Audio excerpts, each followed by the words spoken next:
I'm John Sandford, and this is my son Roswell Camp, and we are sitting at my house in Pasadena, California, doing this experiment in some kind of a YouTube video or something that will be posted on the Facebook site.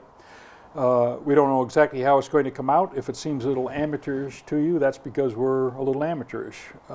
This is our first attempt. The equipment's a little bit unfamiliar, that sort of thing. Yeah, but we're hoping it works out, and we would like to do it again sometime. But at any rate, what we've got here is a computer that goes out to Facebook. Roswell's going to be reading me some questions from you guys out there, and we hope this works out. Roz? Yep.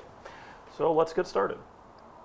David Valentin says, I'd be very interested to hear about his character development. Where does he see Lucas going? Is Virgil going to take up the mantle, or is it going to be Letty? And are Shrake and Jenkins just going to be, are they made up characters, or are they real people you know? All the characters are made up, although Shrake and Jenkins have the names of real people, a couple of sports writers from Texas who were friends of mine, Bud Shrake and Dan Jenkins. As far as where Lucas is going, I really don't know at this point. I have plans for at least 2 more and maybe 3 more books. I'm right in the middle of one now that will feature an old hero of mine named Kid, a computer guy. So those are going along, but I really don't know what the end game on this is going to be, if there's going to be one. Some of my favorite writers have written, until they were 80. And done quite well with it. I'm hoping that I may, start another career someday. But I just really, I honestly don't know what's going to happen with them. Okay. And Miesbauer Bradley says, I would like to know how Lucas began. Where did the idea first come from, and who do you picture in your head when you write about Lucas? I've got an image of him sort of stuck in my head, but Lucas is made up. It's one thing about fiction is that the characters are made up. They may be kind of loosely modeled on people from time to time, but they are inventions. And Davenport was very carefully invented. When I started working with him, I had an idea of where I wanted to go because I was a fan of a lot of thriller fiction. But Lucas is, tall, attractive to women, likes women, he's got a streak of violence in him, he's rich, he drives a Porsche. What I was doing, I was trying to design him to be likable both by men and women. And if you didn't exactly like him, you were at least impressed by him. And so that's where I was going with that. These people are not accidents. They are actually very carefully designed. For people who just read books, like I used to just read books, the creations seem like they probably just kind of jumped out of some kind of inspiration. But when you become a professional writer, you become more and more aware of the engineering background that it takes for a lot of these stories. Okay.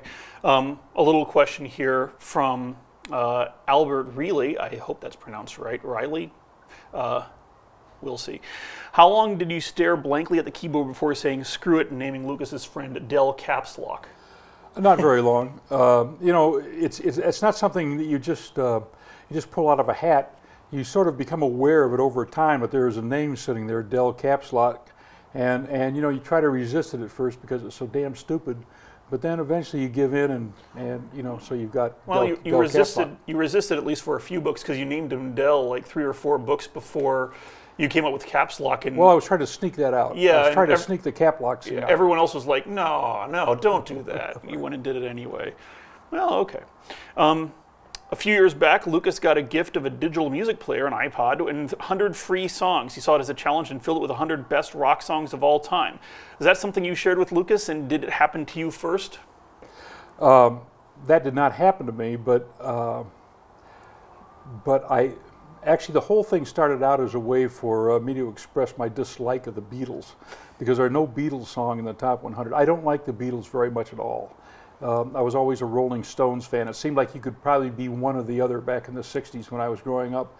And I always was a Stones guy because it was just the rock and roll was harder. I always thought of the Beatles as being basically pop singers. They would be more in the Michael Jackson tradition. kind of softer singing songs about young love and stuff like that.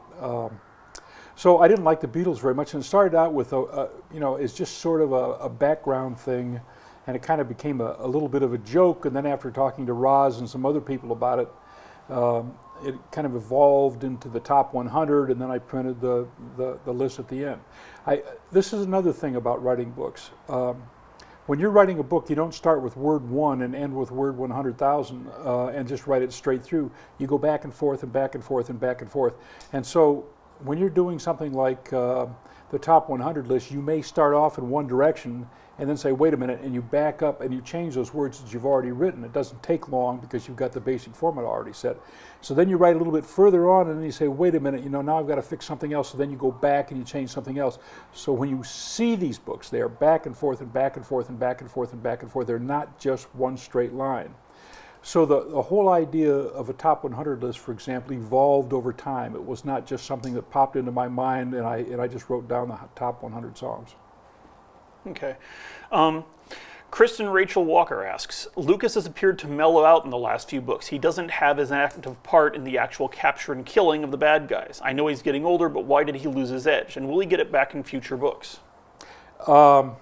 That's something that bothers me, that he's lost his edge. But another thing bothers me is that he's already killed too many people. I don't actually like the idea of cops killing people too many times. It comes from errors, and of course it doesn't come from errors in Davenport's book. He always does it, you know, on purpose and deliberately. But you know, if you go to a movie now, you watch these guys who kill 15 or 20 people in the course of a movie, and they just kind of kill them like swatting flies, and it began to bother me. And I thought, you know, these people that are making our heroes are sort of serial killers. They're like rampage killers. They kill people and they just leave their bodies laying on the street and take off, and they're laughing and joking about it, or joking, you know, fairly shortly afterwards. And I did not want Davenport to become one of those guys. I did not want him to become a guy who kills everybody in sight. You know, because he seems like a friend of mine, that seems crazy. So now he's lost a bit of that edge, and I worry about that too, because he needs the edge. The book I'm currently working on now, a lot of people die, but I'm not sure, once again, that Davenport will kill anybody, although he might be the motive behind a couple of killings. Okay. Catherine Nelson, will Lucas ever figure out who Kid really is and figure out that little mental bump every time that he's around? You're going to have to actually read the book, the next Davenport book, to get the answer to that question, because I haven't figured that out yet. One of the things that Davenport will figure out is that there's a lot more to Kid than he understood. He's already at the point I am in writing this book, he's already figured out a couple of things. Like Kid at one point is subpoenaed in the book that I'm writing. He's subpoenaed by the Attorney General to talk about this political problem that's coming up. But what really bothers him, he's done this before, but the Attorney General is also going to subpoena Kid. And Davenport freaks out because he thinks Kid might be a little too brittle for this kind of political stuff. And Kid said, look, you know, if you want me to, I can call up these two guys who are the 2 Minnesota U.S. senators and ask them to intervene on our behalf if you want me to. He said, they're old pals of mine. And Davenport was like, what do you mean they're old pals of yours? And Kid said, yeah, I used to sell this, you know, election polling software for do-it-yourself things. And they were young guys back then just starting on their way up, and, you know, we became friends. So Davenport then finds out that Kid is not quite as brittle and quite as much of an artist who is, you know, off in a cave someplace as he thought he was. They're starting to peel back a little bit of the Kid layer. Okay.